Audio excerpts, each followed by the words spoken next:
ಬೆಳಗಿನ ಶುಭೋದಯ. ಈಗಾಗಲೇ ನಾವೊಂದು ಪಾಠವನ್ನು ನೋಡಿದ್ವಿ. ಎರಡನೇದಾಗಿ ನೋಡತಕ್ಕಂತಹ ಒಂದು ಪದ್ಯ ಜಗವೇ ಕೂಡಲ ಸಂಗಮ, ಡಾಕ್ಟರ್ ಸಿದ್ದಯ್ಯ ಪುರಾಣಿಕರವರು ಬರೆದಿರತಕ್ಕಂಥದ್ದು. ಕವಿ ಪರಿಚಯ ಹೇಳೋದಾದರೆ, ಕಾವ್ಯಾನಂದ ಎಂಬ ಕಾವ್ಯನಾಮದಲ್ಲಿ ಪ್ರಸಿದ್ಧಿಯನ್ನು ಪಡೆದಿರತಕ್ಕಂಥ ಕನ್ನಡದ ಶ್ರೇಷ್ಠ ಕವಿ ಡಾಕ್ಟರ್ ಸಿದ್ದಯ್ಯ ಪುರಾಣಿಕ. ಅವರ ರಾಯಚೂರು ಜಿಲ್ಲೆಯ ದ್ಯಾಂಪುರ ಗ್ರಾಮದವರು. 1918 ಜೂನ್ 18ರಂದು ಅವರ ಜನನ. ದ್ಯಾಂಪುರ ಪುರಾಣಿಕರ ಮನೆತನವೆಂದರೆ ಕನ್ನಡದ ಸುಪ್ರಸಿದ್ಧ ಕವಿಗಳ ಅನುಭಾವಿಗಳ ಮನೆತನ ಅಂತಲೇ ಪ್ರಸಿದ್ಧಿಯನ್ನು ಪಡೆದಿರುವಂಥದ್ದು. ಹಾಗೆ ದ್ಯಾಂಪುರದ ಚೆನ್ನಕವಿ ಕಾವ್ಯಾನಂದರ ಅಜ್ಜ ಕಲ್ಲಿನಾಥ ಶಾಸ್ತ್ರಿಗಳು ತಂದೆ, ಅಂತೆಯೇ ಮನೆಯ ಪರಿಸರ ಇವರ ಸಾಹಿತ್ಯ ಸಾಧನೆಗೆ ಗಟ್ಟಿಯಾದ ಒಂದು ತಳವನ್ನು ಒದಗಿಸಿಕೊಟ್ಟಿತ್ತು. ಹೈದರಾಬಾದ್ ಕರ್ನಾಟಕ ಪ್ರದೇಶದಲ್ಲಿ ನಿಜಾಮರ ಆಳ್ವಿಕೆಯಲ್ಲಿ ಉರ್ದು ಭಾಷೆ ಶಿಕ್ಷಣ ಮಾಧ್ಯಮವನ್ನು ಆಗಿರಿಸಿಕೊಂಡಂತಹ ಸಿದ್ದಯ್ಯ ಪುರಾಣಿಕರು ಅನಿವಾರ್ಯವಾಗಿ ತಮ್ಮ ಶಿಕ್ಷಣವನ್ನು ಉರ್ದುವಿನಲ್ಲೇ ಮುಗಿಸುವಂಥ ಒಂದು ಪರಿಸ್ಥಿತಿ ನಿರ್ಮಾಣವಾಗುತ್ತೆ. ಕಲಬುರಗಿ, ಹೈದರಾಬಾದ್ಗಳಲ್ಲಿ ಉಚ್ಚ ಶಿಕ್ಷಣವನ್ನು ಮುಗಿಸಿ ಸರಕಾರ ಸೇವೆಯಲ್ಲಿ ಸೇರಿಕೊಂಡಂಥವರು. ವಿವಿಧ ಹುದ್ದೆಗಳಲ್ಲಿ ಸೇವೆಯನ್ನು ಸಲ್ಲಿಸುತ್ತಾ IAS ಶ್ರೇಣಿಗೆ ಬಡ್ತಿಯನ್ನು ಹೊಂದಿ ಜಿಲ್ಲಾಧಿಕಾರಿಯಾಗಿ ಕಮಿಷನರ್ ಮುಂತಾದ ಅತ್ಯುನ್ನತ ಅಧಿಕಾರವನ್ನು ಹೊಂದಿ ದಕ್ಷ ಆಡಳಿತಗಾರರಾಗಿ ಹೆಸರನ್ನು ಗಳಿಸಿದಂಥವರು.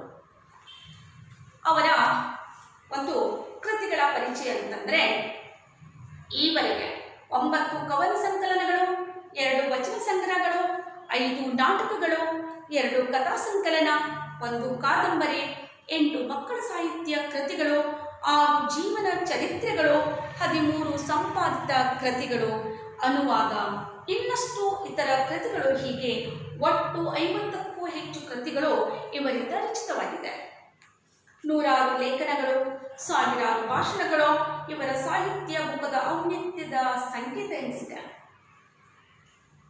ತುಪ್ಪಾರೊಟ್ಟಿ ಗೇಗೆ ಮಕ್ಕಳ ಕೃತಿಗೆ ಭಾರತ ಸರ್ಕಾರದ ಶ್ರೇಷ್ಠ ಕೃತಿ ಬಹುಮಾನ, ಮಾನಸ ಸರೋವರಕ್ಕೆ ರಾಜ್ಯ ಸರ್ಕಾರದ ಪುರಸ್ಕಾರ, ವಚನೋದ್ಯಾನಕ್ಕೆ ರಾಜ್ಯ ಸಾಹಿತ್ಯ ಅಕಾಡೆಮಿ, ಕಲಕತ್ತೆಯ ಭಾರತೀಯ ಭಾಷಾ ಪರಿಷತ್ತಿನ ಹಾಗೂ ಪ್ರತಿಷ್ಠಿತ ಬಿಲ್ವಾರ ಪ್ರಶಸ್ತಿಗಳು, ವಚನ ನಂದನಕ್ಕೆ 3000 ಮಠ ಪುರಸ್ಕಾರ, ಹೀಗೆ ಪ್ರಶಸ್ತಿ, ಬಹುಮಾನ, ಪುರಸ್ಕಾರಗಳು ತನ್ನಂತಾನೆ ಇವರನ್ನ ಹುಡುಕಿ ಬಂದಂಥದ್ದು.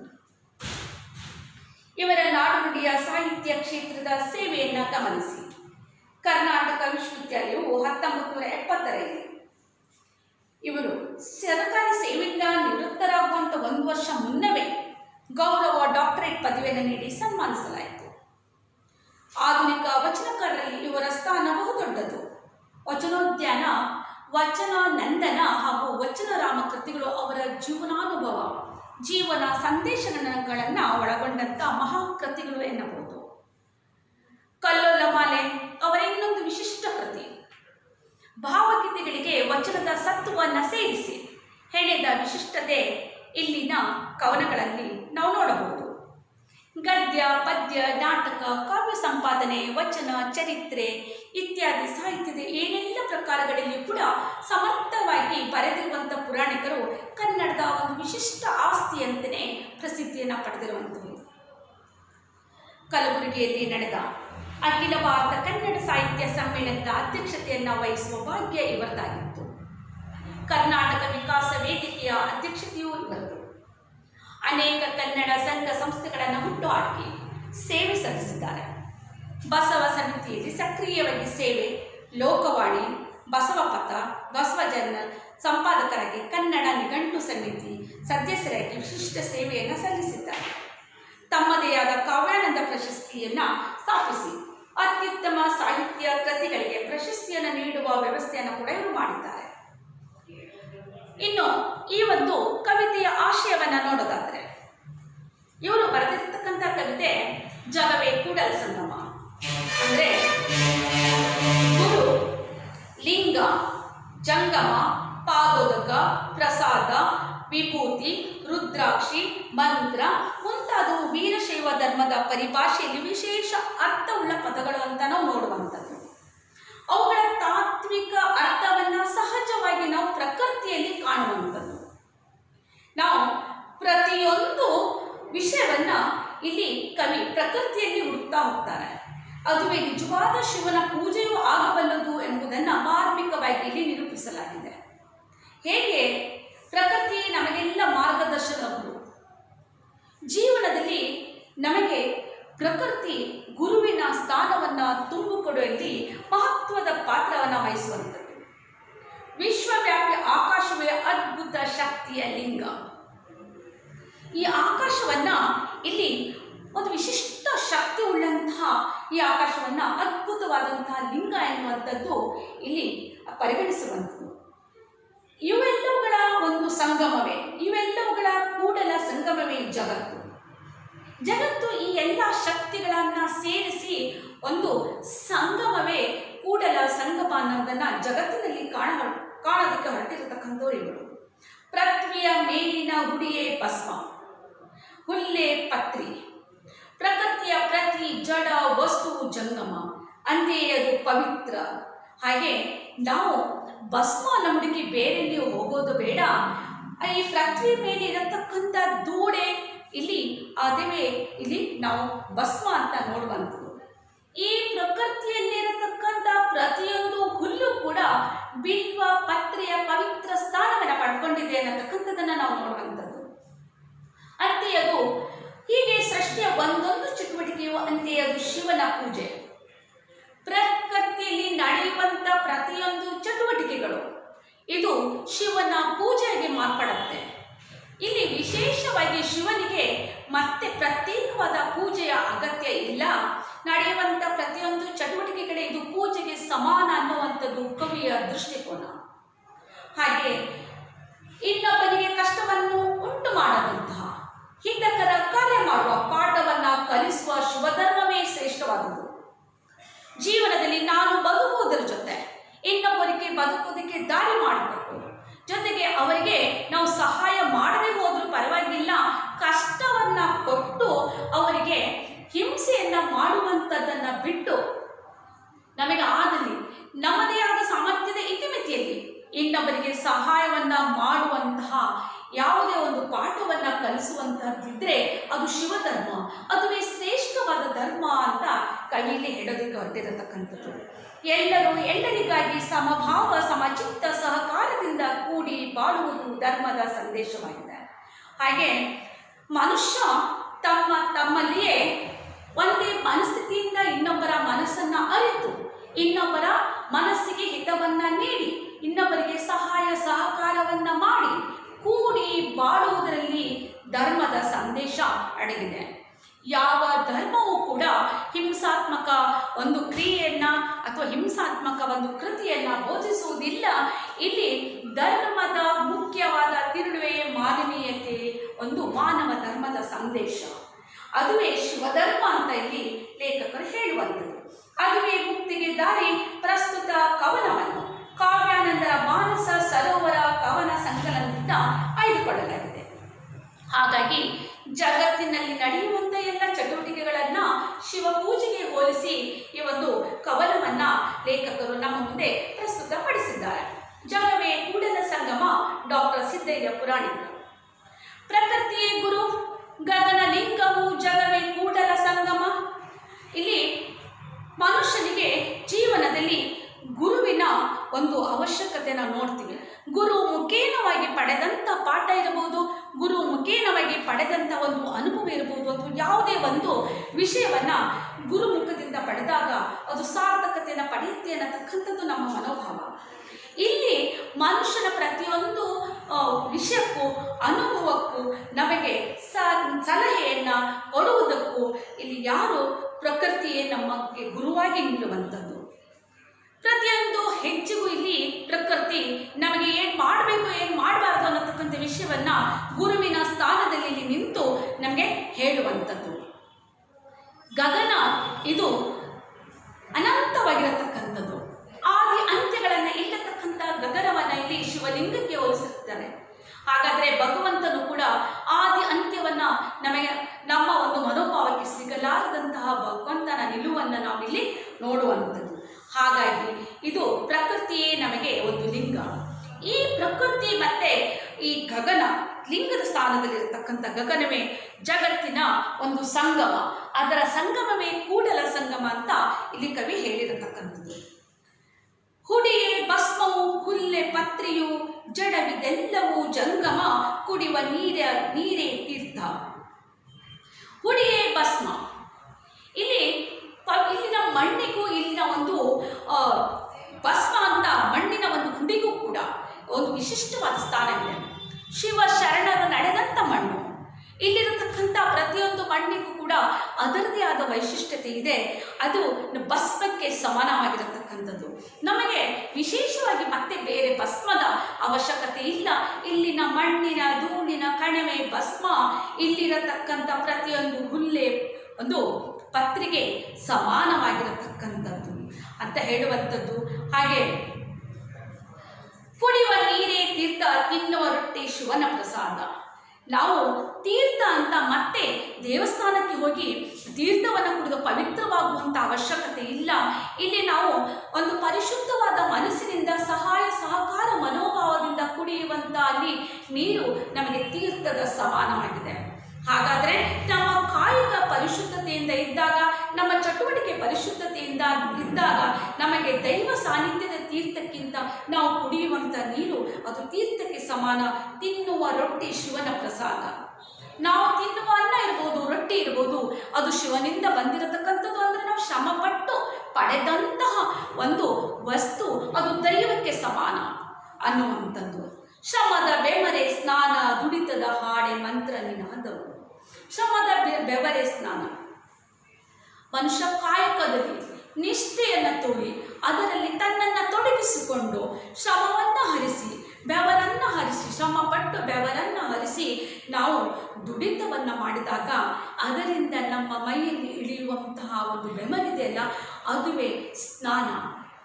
ಒಂದು ಕೃಷಿಕನಿಗಿರ್ಬೋದು, ಒಬ್ಬ ದುಡಿಯುವಂತಹ ಒಬ್ಬ ವ್ಯಕ್ತಿಗೆ ಇರಬಹುದು, ಸತ್ಯದ ಪಥದಲ್ಲಿ ಗಳಿಸುವಂತಹ ಪ್ರತಿಯೊಂದು ವಸ್ತುವು ಕೂಡ ಅದು ನಮಗೆ ಒಂದು ಸ್ಥಾನವನ್ನು ಕಲ್ಪಿಸಿಕೊಡುತ್ತೆ. ಅಷ್ಟೇ ಅಲ್ಲದೆ ದುಡಿತದ ಹಾಡೆ ಮಂತ್ರ ನಿನಾದವು. ನಾವು ದೇವರ ಮಂತ್ರವನ್ನು ಹೇಳ್ತಾ ಇರ್ತೀವಿ, ಜಪ ತಪಗಳನ್ನು ಮಾಡ್ತಾ ಇರ್ತೀವಿ. ಆದರೆ ಈ ಜಪ ತಪಗಳು ಎಲ್ಲವುಗಳು ಕೂಡ ಒಂದು ಮಾತಿದೆ. ಶಿವ ಶರಣರು ಜೀವನದಲ್ಲಿ ತಮ್ಮ ನಡೆ ನುಡಿಯನ್ನು ಒಂದಾಗಿಸಿ ತೋರಿಸುವಂಥದ್ದೇ ಶಿವಧರ್ಮ ಅಂತ ನಾವು ನೋಡ್ತಾ ಇದ್ದೀವಿ. ಹೇಳಿದಂತೆ ಮಾಡುವಂಥದ್ದನ್ನೇ ಹೇಳುವಂಥದ್ದು. ಹಾಗೆ ನಾವು ಯಾವುದೇ ಪರಿಶುದ್ಧವಾದ ಮನಸ್ಸಿಂದ ಮಾಡಿದ ಎಲ್ಲ ಕೆಲಸವೂ ಕೂಡ ದೈವಕ್ಕೆ ಅದು ಆಗುವಂಥದ್ದು.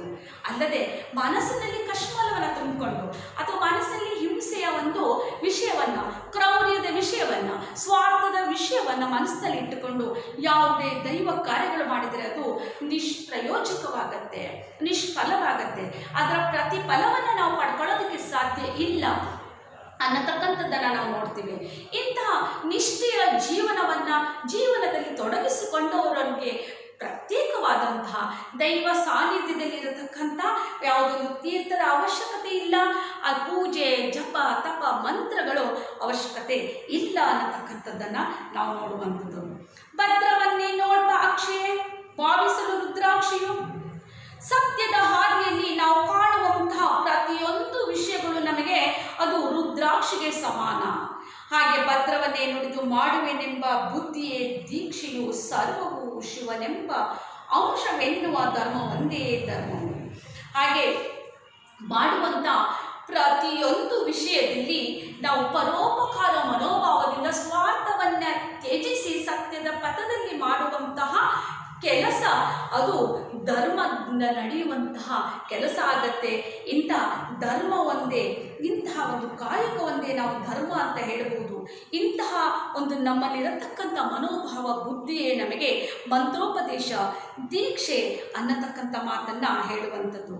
ಮನುಷ್ಯ ಹೇಳ್ತಾನೆ ಎಲ್ಲವೂ ನನ್ನಿಂದಲೇ, ನನಗಾಗಿ, ನಾನು ಅನ್ನತಕ್ಕಂಥ ಮನೋಭಾವವನ್ನು ಬಿಟ್ಟು ಸರ್ವವು ಶಿವನ ಅಂಶ, ಸರ್ವವು ನಾನು ಮಾಡಿರತಕ್ಕಂಥ ಎಲ್ಲ ಕೆಲಸಗಳು ದೈವಕ್ಕೆ ಅರ್ಪಿತವಾಗಿರತಕ್ಕಂಥದ್ದು ಅಥವಾ ಕಷ್ಟದಲ್ಲಿರುವಂಥವನಿಗೆ ಸಹಾಯ ಮಾಡುವಂತಹ ಮನೋಭಾವದಿಂದ ನಾವು ಕೆಲಸವನ್ನು ಮಾಡಿದಾಗ ಅದು ಏನಾಗುತ್ತೆ, ಅದು ದೇವರಿಗೆ ಪ್ರಿಯವಾದ ಒಂದು ಕೆಲಸವಾಗುತ್ತೆ. ಹಾಗಾಗಿ ನಾವು ಮಾಡುವಂತಹ ಕಾಯಕದಲ್ಲಿ ಪರಿಶುದ್ಧತೆಯನ್ನು ಕಂಡು ಪರೋಪಕಾರ ಮನೋಭಾವದಿಂದ ಮಾಡಿದಾಗ ಅದು ಇನ್ನು ನಮಗೆ ಬೇರೆ ದೈವದ ಒಂದು ಅವಶ್ಯಕತೆ ಇಲ್ಲ. ಬೇರೆ ದೈವದಲ್ಲಿ ನಾವು ತೀರ್ಥ, ಪ್ರಸಾದ, ಮಂತ್ರ, ಜಪ, ತಪ ಇವೆಲ್ಲಗಳು ಕೂಡ ಯಾವುದು ನಮಗೆ ಅದರ ಒಂದು ನಗಣ್ಯವಾಗುತ್ತೆ ಅನ್ನತಕ್ಕಂಥ ಮಾತನ್ನು ಹೇಳುವಂಥದ್ದು. ಅಷ್ಟೇ ಅಲ್ಲ, ಮತ್ತೆ ಮುಂದೆ ಹೇಳ್ತಾರೆ, ಅನ್ಯರನ್ನ ಅಳಲಿಸದ ಹಿತಕರ ಕರ್ಮ ಒಂದೇ ಕರ್ಮವು. ನಾವು ಜೀವನದಲ್ಲಿ ನಮ್ಮ ಸ್ವಾರ್ಥಕ್ಕಾಗಿ ಇನ್ನೊಬ್ಬರಿಗೆ ಹಿಂಸೆ ಕೊಟ್ಟು ಜೀವನವನ್ನು ನಡೆಸುವಂಥ ಅದೆಷ್ಟೋ ಜನರನ್ನು ನಾವು ನೋಡ್ತಾ ಇರ್ತೀವಿ. ನಮಗೆ ನಮ್ಮ ಸುಖ ಮುಖ್ಯ, ನಾನು ನನ್ನ ಮನೆ ನನ್ನವರು ಅನ್ನತಕ್ಕಂಥ ಮನೋಭಾವದಿಂದ ಮನುಷ್ಯ ಜೀವನವನ್ನು ಮಾಡ್ತಾ ಇರ್ತಾನೆ. ಇದರಿಂದ ಇನ್ನೊಬ್ಬರ ಮನಸ್ಸನ್ನು ನೋಯಿಸುವಂಥ ಕೆಲಸ ಅಲ್ಲಿ ನಡೀತಾ ಇರುತ್ತೆ. ಆದರೆ ಆ ರೀತಿಯಾಗಿ ಇನ್ನೊಬ್ಬರನ್ನು ನೀನು ನೋಯಿಸದೆ ಏನು ಕೆಲಸ ಮಾಡ್ತೀಯೋ ಅದುವೇ ನಿನ್ನ ಒಂದು ಕರ್ಮ, ಅದುವೇ ನಿನ್ನ ಪುಣ್ಯದ ಕೆಲಸ ಅಂತ ಇಲ್ಲಿ ಹೇಳುವಂಥದ್ದು. ನಿನಗಾದಾಗ ಸಹಾಯ ಮಾಡು, ಆಗದೆ ಇರುವಾಗ ನೋವನ್ನು ಪಡೆದಂತೆ ನಿನ್ನಷ್ಟಕ್ಕೆ ನೀನು ಜೀವನ ಮಾಡು. ನೀನು ಹೇಗೆ ಜೀವನ ಮಾಡ್ತೀಯ, ನಿನ್ನ ಜೀವನದ ಮಹತ್ವದಷ್ಟೇ ಇನ್ನೊಬ್ಬರ ಜೀವನ ಅಂತ ಬೇರೆಯವರು ಅನ್ಯರು ನನ್ನವರು ಅನ್ನತಕ್ಕಂಥ ಮನೋಭಾವದಿಂದ ನೀನು ಯಾವಾಗ ಜೀವನದಲ್ಲಿ ತೊಡಗಿಸ್ಕೊಳ್ತೀಯೋ ಅದುವೇ ನಿನ್ನ ಕರ್ಮ, ಅದುವೇ ನಿನಗೆ ಪುಣ್ಯದ ಅಂಶವನ್ನು ನೀಡುವಂಥದ್ದು. ಹಾಗಾಗಿ ಮತ್ತೆ ಹೇಳ್ತಾರೆ, ಎಲ್ಲರಿಗಾಗಿ ಎನ್ನುವ ಜ್ಞಾನವನ್ನೇ ಜ್ಞಾನವು, ಪಡೆಯುವಂಥದ್ದು ನನಗಾಗಿ ಅನ್ನುವಂಥದ್ದು ಸ್ವಾರ್ಥ, ಇತರಕ್ಕಾಗಿ ಅನ್ನುವಂಥದ್ದು ನಿನ್ನ ಒಂದು ದೈವಕ್ಕೆ ಅದು ನಾವು ನೀಡುವಂಥ ಅಥವಾ ಜೀವನದಲ್ಲಿ ಈ ಸಮಾಜಕ್ಕೆ ಒಂದು ನಾವು ಏನು ಕಾಣಿಕೆಯಾಗಿ ನೀಡ್ತಾ ಇದೆಯೋ ಅದು ಜನರಿಗೆ ತಲುಪಿಸುವಂಥ ಕೆಲಸವನ್ನು ಮಾಡ್ತೀಯೋ. ನನ್ನಲ್ಲಿರತಕ್ಕಂಥ ಜ್ಞಾನ ನನ್ನೊಬ್ಬನಿಗಾಗಿ ಅಲ್ಲ, ಅದು ಇನ್ನೊಬ್ಬರಿಗಾಗಿ ಅದನ್ನು ಮೀಸಲಿಡುವಂಥದ್ದು, ಇನ್ನೊಬ್ಬರಿಗೆ ಅದನ್ನು ಹಂಚುವಂಥದ್ದು. ಈ ಜ್ಞಾನ ಅನ್ನತಕ್ಕಂಥದ್ದು ನಾವು ಹಂಚಿದಟ್ಟು ಹೆಚ್ಚು ಅದು ಹೆಚ್ಚಾಗುವಂಥದ್ದು. ಸಂಪತ್ತು ಅದನ್ನು ಖರ್ಚು ಮಾಡಿದಾಗ ಖಾಲಿಯಾಗುತ್ತೆ, ಆದರೆ ಜ್ಞಾನ ಖರ್ಚು ಮಾಡಿದಷ್ಟು ಹೆಚ್ಚಾಗುತ್ತೆ ಅನ್ನತಕ್ಕಂಥ ಮನೋಭಾವವನ್ನು ನಾವು ಇಲ್ಲಿ ಕಾಣುವಂಥದ್ದು. ಹಾಗಾಗಿ ನನ್ನಲ್ಲಿರತಕ್ಕಂಥದ್ದು ಎಲ್ಲವೂ ಕೂಡ ಎಲ್ಲರಿಗಾಗಿ, ನನ್ನೊಬ್ಬರಿಗೆ ಸ್ವಾರ್ಥಕ್ಕಾಗಿ ಅಲ್ಲ ಅನ್ನತಕ್ಕಂಥ ಒಂದು ಮನೋಭಾವದಿಂದ ನಿನ್ನ ಜೀವನ ಇರಲಿ ಅನ್ನತಕ್ಕಂಥದ್ದನ್ನು ಇಲ್ಲಿ ಲೇಖಕರು ಹೇಳುವಂಥದ್ದು. ಅಷ್ಟೇ ಅಲ್ಲ, ಒಲಿದು ಒಲಿಸುವ ನಲಿದು ನಲಿಸುವ ಕಲೆಯು ಅಮೃತ ನಿಧಾನವು ಹೇಳುವಂಥದ್ದು. ಯಾವುದೇ ಒಂದು ವಿಷಯದಲ್ಲಿ ನಾವು ಅದನ್ನು ಕರಗತ ಮಾಡಿ ಅದನ್ನು ಪಡೆದುಕೊಂಡು ಅದನ್ನು ಇನ್ನೊಬ್ಬರಿಗೆ ಹಂಚಿ, ಇನ್ನೊಬ್ಬರ ನಲಿವಿನಲ್ಲಿ ನನ್ನ ನಲಿವು, ಇನ್ನೊಬ್ಬರ ಸುಖದಲ್ಲಿ ನನ್ನ ಸುಖವು, ಇನ್ನೊಬ್ಬರ ಖುಷಿಯಲ್ಲಿ ನನ್ನ ಖುಷಿಯನ್ನು ಕಾಣುವಂಥ ಕಲೆಯೇ ಅದು ಅಮೃತಕ್ಕೆ ಸಮಾನವಾದ ಸಂಪತ್ತು ಅಂತ ಇಲ್ಲಿ ಲೇಖಕರು ಹೇಳ್ತಾರೆ. ಹಾಗಾಗಿ ನಾವು 4 ಜನರ ಮಧ್ಯದಲ್ಲಿ ಜೀವಿಸುವಂತಹ ಮನುಷ್ಯ 4 ಜನರಿಗೆ ಬೇಕಾಗಿ ಅವರಿಗೆ ನನ್ನಿಂದ ಯಾವುದು ಸಾಧ್ಯವೋ ಅದನ್ನು ಕೊಟ್ಟು ಅವರ ಸುಖದಲ್ಲಿ ನನ್ನ ಸುಖವನ್ನು ಕಾಣುವಂತಹ ಒಂದು ಕಲೆ ಇದೆಯಲ್ಲ, ಅದು ಅಮೃತಕ್ಕೆ ಸಮಾನವಾಗಿರತಕ್ಕಂಥದ್ದು, ಚಿರಂಜೀವಿಯಾಗಿರತಕ್ಕಂಥದ್ದು ಅನ್ನತಕ್ಕಂಥ ಮಾತನ್ನು ಹೇಳುವಂಥದ್ದು. ಉಣಿಸಿ ಉಣ್ಣುವ ಭಾವ ಭಕ್ತಿಯು, ಒಲ್ಲೆನೆನೆ ಸುವಿರಕ್ತಿಯು. ಉಣಿಸಿ ಉಣ್ಣುವ ಭಾವ, ನಾವು ನನ್ನ ಹೊಟ್ಟೆ ತುಂಬುವುದರ ಜೊತೆಗೆ ಇನ್ನೊಬ್ಬನು ಹಸಿದು ಇರಬಾರದು ಅನ್ನತಕ್ಕಂಥ ಮನೋಭಾವ ಮನುಷ್ಯನಲ್ಲಿ ಬಂದಾಗ ಮಾತ್ರ ಆತ ಮಾನವ ಉಳಿಸ್ಕೊಳ್ಳೋದಕ್ಕೆ ಸಾಧ್ಯ. ನಾನು ಉಂಡು ಇನ್ನೊಬ್ಬರ ಹೊಟ್ಟೆಯನ್ನು ತುಂಬಿಸುವಂತಹ ಒಂದು ಭಾವ ಇದೆಯಲ್ಲ, ಆ ಒಂದು ಭಕ್ತಿ ಇದೆಯಲ್ಲ, ಅದು ದೇವರಿಗೆ ಪ್ರಿಯವಾದ ಭಕ್ತಿ. ಹಾಗಾಗಿ ನನಗೆ ಸಾಕೆನಿಸಿದಾಗ ನನಗೆ ಸಾಕು ಅಂತ ಹೇಳುವಂಥ ಮನಸ್ಥಿತಿ ಇದೆಯಲ್ಲ, ಏನು ನನಗೆ ಬೇಡ ಇದ್ದರೆ ಅದು ಇನ್ನೊಬ್ಬನಿಗಿರಲಿ ಅನ್ನುವಂತಹ ಭಾವ, ಅದುವೇ ನನಗೆ ಜೀವನದಲ್ಲಿ ಮುಕ್ತಿಯನ್ನು ಕೊಡುವಂಥದ್ದು. ಹಾಗೆ ಕೂಡಿ ಕಲಿಯಲು, ಕೂಡಿ ಬೆಳೆಯಲು, ಕೂಡಿ ಕಲಿಯಲು ಮುಕ್ತಿಯು. ಮನುಷ್ಯನಾದಂಥವನು ಮನುಷ್ಯ ಸಂಘಜೀವಿ, ಕೂಡಿ ಬದುಕುವಾಗ ನನ್ನೊಬ್ಬನ ಸ್ವಾರ್ಥ ಬಿಟ್ಟು ಇನ್ನು ಎಲ್ಲರಿಗೂ ಕೂಡ ನನ್ನಂತೆಯೇ ಜೀವನದಲ್ಲಿ ಸುಖ, ನೆಮ್ಮದಿ, ಸಮಾಧಾನ ಸಿಗೋದಕ್ಕೆ ನನ್ನಿಂದ ಏನಾಗಬೇಕು, ನನ್ನಿಂದ ಯಾವ ಸಹಕಾರ ಆಗಬೇಕು, ನನ್ನ ಸಾಮರ್ಥ್ಯದ ಇತಿಮಿತಿಯಲ್ಲಿ ನಾನು ಇನ್ನೊಬ್ಬನಿಗೆ ಯಾವ ರೀತಿಯಾಗಿ ಸಹಾಯ ಮಾಡಬಲ್ಲೆ ಅನ್ನತಕ್ಕಂಥ ಯೋಚನೆ ಇದೆಯಲ್ಲ, ಮಾಡುವಂತಹ ಒಂದು ಮನೋಭಾವ ಇದೆಯಲ್ಲ, ಅದುವೇ ನಮಗೆ ಜೀವನದಲ್ಲಿ ಸಾರ್ಥಕತೆಯೆಡೆಗೆ ಹೋಗುವಂಥದ್ದು. ಮನದಲ್ಲಿ ಎಲ್ಲ ಕಲ್ಮಶ ಸ್ವಾರ್ಥವನ್ನು ತುಂಬಿಕೊಂಡು ನಾನು ನನ್ನದು ಅನ್ನತಕ್ಕಂಥ ಮನೋಭಾವದಿಂದ ಜೀವನವನ್ನು ಮಾಡಿದಾಗ ಅಲ್ಲಿ ನಮಗೆ ಯಾವ ಖುಷಿ ಸಿಗೋದಕ್ಕೂ ಸಾಧ್ಯ ಇಲ್ಲ. ಅದು ಜೀವನದ ಒಂದು ಮುಕ್ತಿಯ ಪಥವೂ ಅಲ್ಲ ಅನ್ನತಕ್ಕಂಥ ಮಾತನ್ನು ಇಲ್ಲಿ ಲೇಖಕರು ಸ್ಪಷ್ಟಪಡಿಸಿರತಕ್ಕಂಥದ್ದು. ಹಾಗಾಗಿ ನಮಗೆ ಜೀವನದಲ್ಲಿ ಎಲ್ಲವೂ ಕೂಡ ನಮ್ಮ ಕಾಯಕದಲ್ಲಿದೆ, ನಾವು ನೋಡುವ ದೃಷ್ಟಿಯಲ್ಲಿದೆ. ಆಕಾಶ ಹಾಗೂ ಪೃಥ್ವಿಯಲ್ಲಿರತಕ್ಕಂಥ ಪ್ರಕೃತಿಯೇ ನಮಗೆ ಗುರುವಾಗಿ ನಿಲ್ಲತ್ತೆ. ಇದರಲ್ಲಿ ನಾವು ಕಲಿಯುವಂತಹ ಸಾಕಷ್ಟು ವಿಷಯಗಳಿದೆ, ಆಗ ನೋಡುವಂತಹ ದೃಷ್ಟಿ ಮಾತ್ರ ಬೇಕಾಗತ್ತೆ. ಹಾಗಾಗಿ ನಮ್ಮ ಹೆಜ್ಜೆ ಹೆಜ್ಜೆಗೂ ಕಲಿಕೆಯ ವಿಷಯಗಳು ನಮಗೆ ಅಲ್ಲಿ ಇದ್ದೇ ಇರುತ್ತೆ. ಆದರೆ ಅದನ್ನು ನೋಡಿ ಅದನ್ನು ತೆಗೆದುಕೊಳ್ಳುವಂಥ ಮನೋಭಾವ ನಮಗಿರಬೇಕಷ್ಟೇ. ಹಾಗಾಗಿ ಕೂಡಲ ಸಂಗಮ ಅನ್ನುವಂಥದ್ದು ಎಲ್ಲಿಯೂ ಇಲ್ಲ, ಇಲ್ಲಿಯೇ ನಮ್ಮೆದುರುಗಡೆಯೇ ಇದೆ. ಹಾಗೂ ಈ ಪ್ರಕೃತಿಯಲ್ಲಿ ಅದನ್ನು ನಾವು ನೋಡುವಂತಹ ಒಂದು ದೃಷ್ಟಿಯನ್ನು ನಾವು ಬೆಳೆಸ್ಕೊಳ್ಬೇಕು. ಪ್ರಕೃತಿಯಲ್ಲಿ ಇದೆ ಅನ್ನತಕ್ಕಂಥ ಮಾತನ್ನು ಇಲ್ಲಿ ಲೇಖಕರು ಹೇಳುವಂಥದ್ದು. ಇಲ್ಲಿಗೆ ಜಗವೇ ಕೂಡಲ ಸಂಗಮ ಅನ್ನತಕ್ಕಂಥ ಒಂದು ಈ ಚಿಕ್ಕ ಒಂದು ಪದ್ಯ ನಾವು ಇಲ್ಲಿ ನೋಡುವಂಥದ್ದು. ಮುಂದಿನ ತರಗತಿಯಲ್ಲಿ ಒಂದು ಪಾಠವನ್ನು ಕೂಡ ನೋಡೋಣ. ನಮಸ್ತೆ, ಧನ್ಯವಾದಗಳು.